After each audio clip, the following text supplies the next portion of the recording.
કાયદાનો ભંગ થાય એને જે આતંક ફેલાવ્યો હતો એ આતંક ફેલાવવાનો પ્રયાસ આવી શકે છે. ફરી કોઈ આરોપી આ તમારી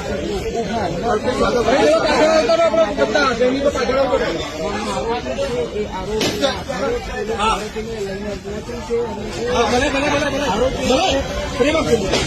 છે પાક ચખાડવામાં આવી રહ્યો છે અને એને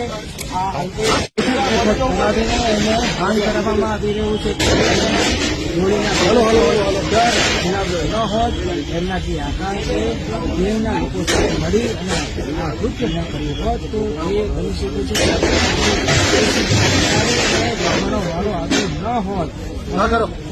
સામાજિક પ્રવૃત્તિમાંથી જોડાયો હતો અને આ પ્રકારે